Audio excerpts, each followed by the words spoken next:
Okay, Sean, I have a couple more questions for you today. We are going to be talking about program management, and I have three questions. All right. Okay, the first question, how can event managers manage multiple trade shows without burning out? I mean, the short answer is with a great support team. The reality is there's the program itself, right? And that's kind of like looking at the whole entire chessboard. And then within that program are the individual events, which require you to be pretty laser focused on the execution. The danger is taking a real keyhole view of the event without the context of the rest of the program. Yeah. What I mean by that is there's things in the planning and in the design phases that can, if you understand the bigger picture, can really help you execute not on a really acute level at the project or specific event level, but could add a lot of value to the program as a whole.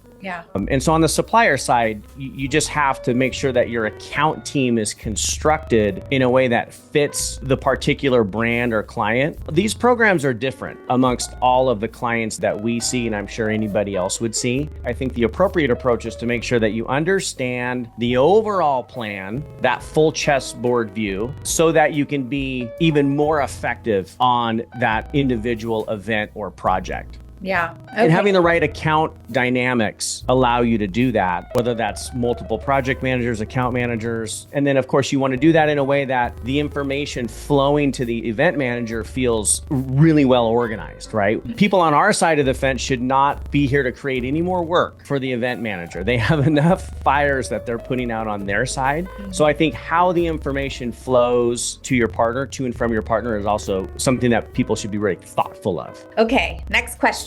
What should an event manager expect from a full service exhibit partner? I think the event manager has to define for themselves what full service means to them.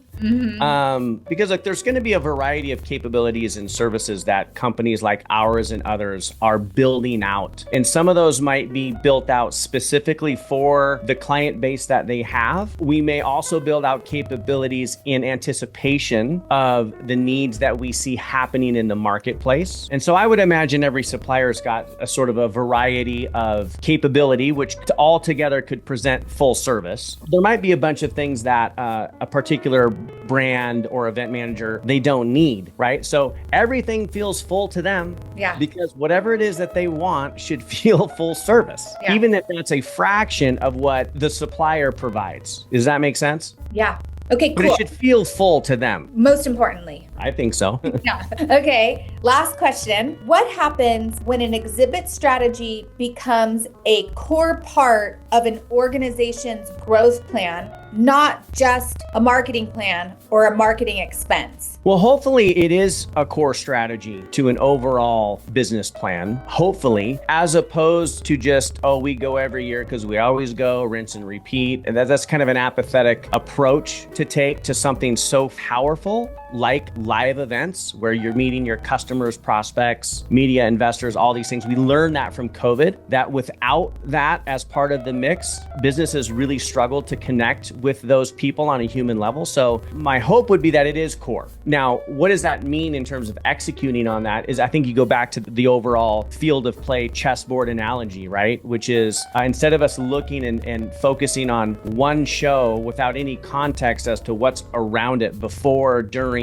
after, I think that's important. And as I think we mentioned in one of our previous conversations, the events, while they individually might fit together as part of the strategy, they may not be equal in their importance and therefore may not be resourced in equal way by the organization. And oftentimes this is where the event manager is really left in a lurch because somebody or through their own process, they're not going to resource this particular event like the other ones, but the expectations from the internal stakeholders are just as high. Yeah. If not higher, right? So there's no downgrade in what the experience can be or what the execution can be, fit, finish, all those things. And so I think if you have a partner, they should be looking at that whole field of play to understand how to make the most, regardless of what the resources are. I think we touched on that in another conversation as well, is like money is always an issue. Yeah. Okay. Thank you. Till next time. Bye.